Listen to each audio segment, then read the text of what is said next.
ఓం ఐం హ్రీం శ్రీం శ్రీమాత్రే నమః శ్రీ వారాహ్యై నమః. ఓం శ్రీ దండనాథాయై నమః. ఓం శ్రీ వార్తాళ్యై నమః. ఓం అరుణాం కరుణాతరంగితాక్షీం ధృతపాశాం కుశపుష్పబాణచాపాం అనిమాధివిరావృతాం మయూఖైః అహమిత్యేవ విభావయే భవానీ. శ్రీ వారాహీదేవి అనుగ్రహ ప్రసాద సిద్ధిరస్తు.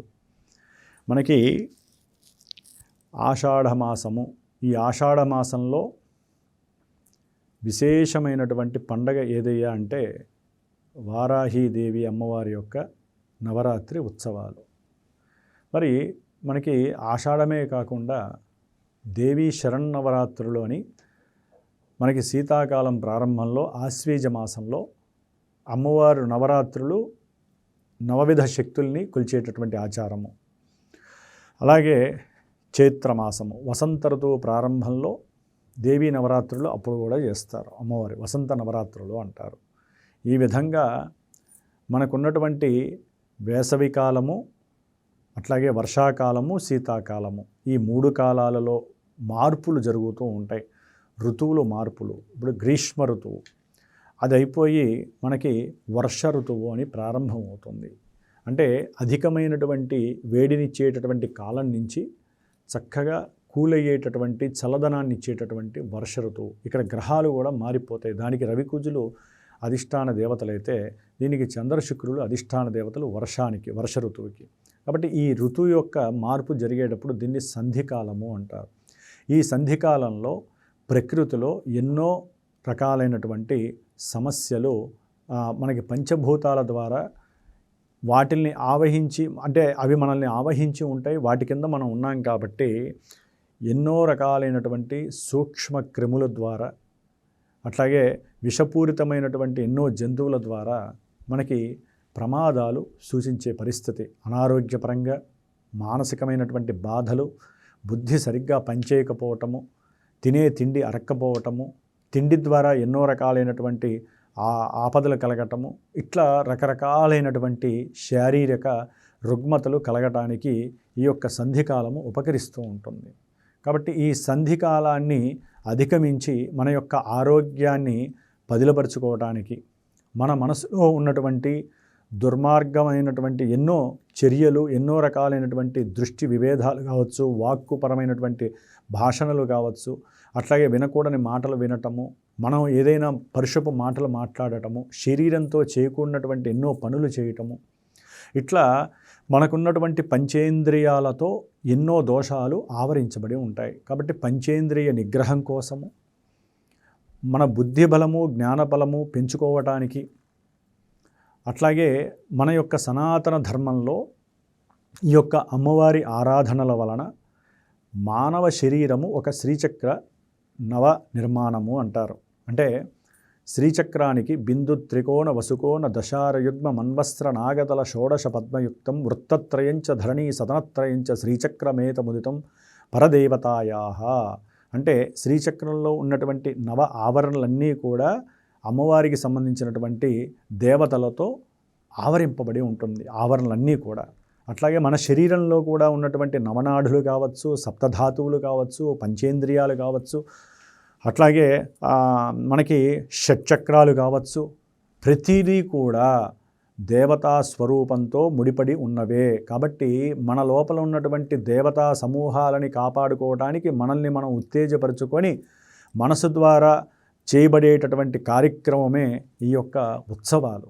దాంట్లో ఈ ఆషాఢ మాసంలో వచ్చే వారాహి అమ్మవారు బహు విశిష్టమైనటువంటి దేవత.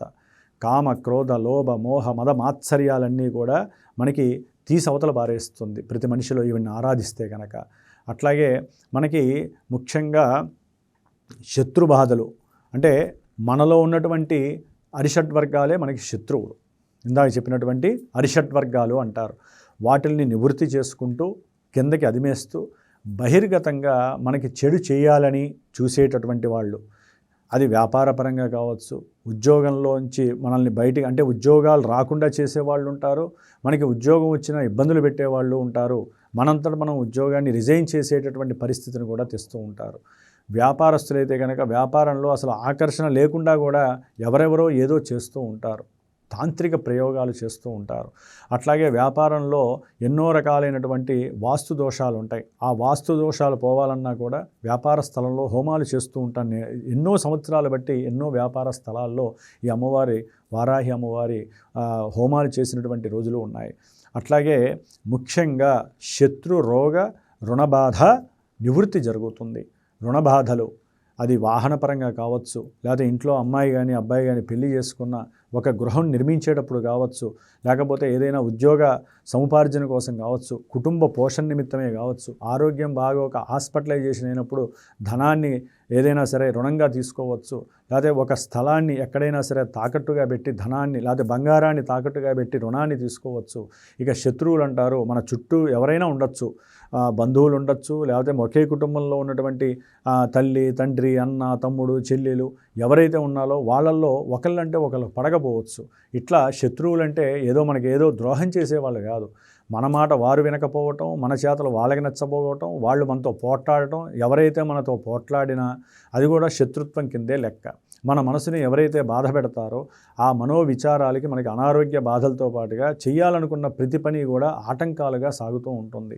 కాబట్టి ఎన్నో రకాలైనటువంటి పూర్వజన్మ కర్మలని కూడా ఈ జన్మలో అనుభవించేటటువంటి మనము మన శరీరాన్ని, మనసుని, బుద్ధిని కూడా చేతనత్వం చేసుకుంటూ మన యొక్క శరీర ధర్మాలు మనకి ఉపకరించే విధంగా చేసుకునేటటువంటి లక్ష్యంతోనే ఈ యొక్క అమ్మవారు వారాహి ఉత్సవాలు చేస్తూ ఉంటాం. మహాసేన అంటే ఎంతోమంది సైన్యంతో కూడుకున్నటువంటి అమ్మవారు మనకి ఎప్పుడూ రక్షణ వలయంలా ఉంటూ ఉంటుంది. ఈమెను కనుక ఆరాధిస్తే మంచి వార్తల్ని చేరవేస్తుంది. వారాహి భూముల్ని, గృహాలని, ఎన్నో రకాల సౌఖ్యకరమైనటువంటి వాటిని మనకు అందజేస్తూ ఉంటుంది, ఎన్నో సమస్యల్ని పోగొడుతూ ఉంటుంది.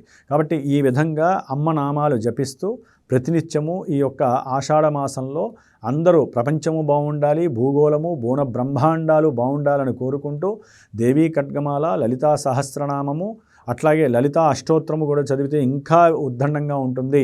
వారాహి అష్టోత్తరాన్ని చేయండి, జపం ఆచరించండి, ఏ ఫోటో పెట్టకపోయినా మనశ్శాంతిగా చేసుకోండి. అసలు ఇవేమీ కుదరదు, ఏ విదేశాల్లోనే ఉన్నారు, ఉద్యోగాలు చేస్తూ వ్యాపారాలు చేస్తూ బిజీగా ఉన్నారు, లేకపోతే ఇండ్లల్లో కుదరదండి, ఒకరికి నలుగురు ఆడవాళ్ళు ఉన్నారు, మా ఇంట్లల్లో కుదరదు, చివరికి అమ్మవారిని జపించడానికి అన్నవాళ్ళు, దేవాలయానికి వెళ్ళలేనటువంటి వాళ్ళు ఉన్నారు.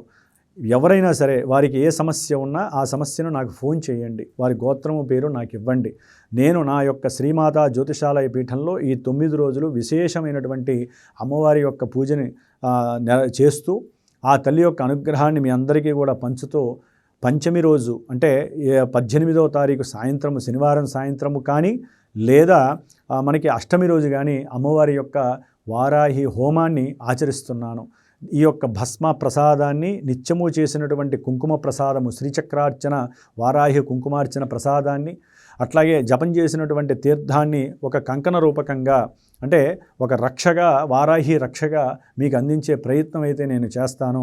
కాబట్టి ఎవరైనా సరే కుదరనటువంటి వాళ్ళు, ఇంకా హోమం అనేటువంటి వాళ్ళు అందరూ చేయాలంటే ఆ ఖర్చు భరాయించలేరు, దానికి సంబంధించినటువంటి అనుష్ఠానం ఉన్నటువంటి బ్రాహ్మణులు మాత్రమే చేయాలి. కాబట్టి దూరాభారాల్లో ఉన్నవాళ్ళు, నమ్మకం కలిగినటువంటి వాళ్ళు దయచేసి నాకు ఫోన్ చేయండి. దాని ద్వారా మీకు కలిగేటటువంటి ఎన్నో రకాలైనటువంటి సంపత్తి అనుభవిస్తే కానీ మీకు తెలియదు. కాబట్టి ఈ విధంగా మీరు ఆచరిస్తూ అవసరమైనటువంటి వాళ్ళు నాకు ఫోన్ చేసి వారాహి అమ్మవారి ఉత్సవాలు మనందరము కలిసి తృప్తిగా ఆచరిస్తూ ఈ యొక్క బోన బ్రహ్మాండాలన్నీ ఏలేటటువంటి లలితా అమ్మవారి యొక్క అనుగ్రహాన్ని మనం పొందాలని ఆశిస్తూ ఆశీర్వదిస్తూ ఓం సర్వమంగళ మాంగళ్యే శివే సర్వార్థ సాధికే శరణ్యే త్రయంబికే గౌరీ నారాయణి నమోస్తుతే. వారాహీదేవి అనుగ్రహ ప్రసాద సిద్ధిరస్తు.